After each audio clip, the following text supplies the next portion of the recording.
State police जाती है और सुरक्षा में लाती है, और अगर जेल उसको वहीं पर कोर्ट के आदेश से है तो जब उनका या मान लो इन्वेस्टिगेशन है, अदालत में पेशी है, तमाम इसके मुकदमे चल रहे हैं, उसमें पेशी होती है, तो उसके बाद फिर ये वहाँ वापस जा सकता है।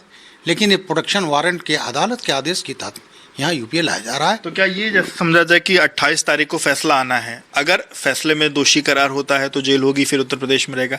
अगर दोषी नहीं करार तो क्या वापस इसको फिर वहाँ ले जाया जा सकता है साबरमती जेल, या यूपी पुलिस की कोशिश होगी कि तमाम जो अलग अलग इश्यूज पर पूछताछ करनी है इसको यहाँ रोके? ऐसा है, इसको अभी बहुत चीज़ें बाकी हैं जो वक्ती से पूछताछ की जानी है। सबसे बड़ा मसला है उमेश पाल। उमेश पाल की हत्या, और उमेश पाल के पहले ये कोशिश इसकी हमेशा ये रही है कि केसेज में गवाही ना हो। गवाही क्यों ना हो? क्योंकि अगर केसेज में गवाही हो जाएगी तो कभी इनको मननी बनने का मौका नहीं मिलेगा। अतीक और मुख्तार ऐसे अपराधी रहे हैं इस देश के जो एमपी एमएलए तो बने, लेकिन इन्होंने अपराध की दुनिया छोड़ने के बजाय इनकी आपराधिक गतिविधियां और बढ़ती गई। तो अभी उमेश पाल हत्या केस में जो मेन मास्टरमाइंड है, यही करता धरता है, इसकी प्लानिंग है, इसके कुछ गुर्गे पकड़े गए हैं, कुछ मारे गए हैं, इसके दफ्तर में से तमाम हथियार बरामद हुए हैं, जिसमें .45 जैसी कोल्ट पिस्टल बरामद हुई है। इसके पहले भी इसके दफ्तर से इसके लाइसेंसी हथियार बरामद हुए थे जिसका लाइसेंस एक्सपायर हो गया था। उसमें एक 30 स्प्रिंगफील्ड राइफल थी रूगर की, अमेरिकन, और एक पिस्टल थी ऐसी जो स्मगल्ड थी। मैंने कहीं उसका सोशल मीडिया पर देखा था, वो स्मगल्ड पिस्टल थी। वो उस पर जो ठप्पा लगा था वो कहीं किसी दुकान में और किसी मशीन का नहीं था, वैसे लगा दिया गया था। अगर उसकी पिस्टल का इलाहाबाद पुलिस को जांच करनी चाहिए, अगर वो पिस्टल स्मगल्ड है, किस दुकान से सप्लाई हुआ, हमें बाद में मालूम हुआ वो दुकान ही बंद हो गई।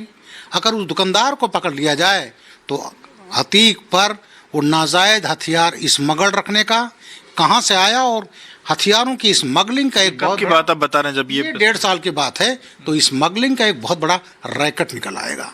तो अतीक से इन्वेस्टिगेशन में उमेश पाल हत्या केस, और उत्तर प्रदेश सरकार की जो नीति है कि ये जो सफ़ेद पोश अपराधी हैं इनको न्यायालय से सजा करा दिया जाए फास्ट। एक चीज़ समझना चाहूँगा, जब इसको आज प्रोडक्शन वारंट गया है वहाँ से उसको लाया जाएगा, पर इस दरमियान ये देखने में आ रहा है कि वहाँ पर क्योंकि उसने कुछ दिनों पहले सुप्रीम कोर्ट में याचिका भी लगाई थी जिसके 2 दिनों बाद सुनवाई है कि वो उसकी जो भी पूछताछ है वो सब कुछ साबरमती जेल में की, जो उसको यूपी ना लाया जाए। आज भी हमारे सूत्र में बता रहे हैं कि वो फिलहाल आने के लिए उसकी मनाही है, अब वो चीज़ें नहीं चाह रहा है। क्या अगर प्रोडक्शन वारंट है तो कोई मना कर सकता है आने से, या उसको आना ही पड़ेगा चाहे उसकी इच्छा हो या ना हो? उसको आना ही पड़ेगा, उसकी इच्छा पर जाहिर नहीं करता। यही हाल तो मुख्तार अंसारी ने किया था। एक फर्जी केस लिखा लिया पंजाब में, और पंजाब में जब केस लिखा लिया, क्योंकि यहाँ जोगी सरकार आ गई थी, सपा सरकार में जेलों में जो उसका आशियाना बनता था, वहीं से अपराध संचालित होता था, वो चल नहीं पाता। और वहाँ उस केस में 90 दिन में चार्जशीट पंजाब में नहीं लगी थी, स्वतः इसको जमानत मिल जाती। जमानत अप्लाई नहीं किया, योगी आदित्यनाथ ने करके सुप्रीम कोर्ट गए, तब जाकर उसको वापस लाया जा सका। तो इस केस में अतीक को लाया जाएगा।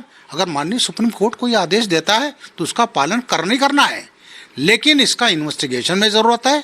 और यहाँ जो तमाम केसेज चल रहे हैं उन केसेज में इसकी गवाही जो ये टालता रहा, जानबूझ कर टालता रहा कि जितना टाल लो, गवाहों को तोड़ लो, मार लो, धमका लो, जो उमेश पाल के साथ किया। और यही कारण है कि 100 से ऊपर केस वाला अतीक एक भी केस में सज़ा नहीं हुई है। और सज़ा जब नहीं होती है तो आप एक चुनाव लड़ सकते हैं। मुख्तार को सज़ा हो चुकी है, विजय मिश्रा को सज़ा हो चुकी है, और इसका तो पूरा परिवार, ये इसका भाई, इसकी पत्नी, इसका बेटा, ये सब केसेज में हैं।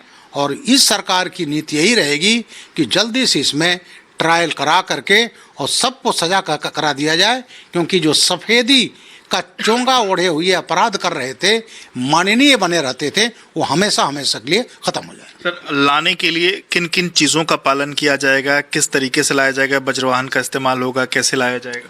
बिल्कुल अति छोटा मोटा क्रिमिनल नहीं है, बहुत बड़ा अपराधी है। और इसका खाली प्रदेश नहीं, देश के अन्य तमाम अपराधियों से इसके लिंक रहे हैं। तो ऐसे उसमें हमेशा ये ख्याल रखा जाएगा, रास्ते में हादसा ना हो।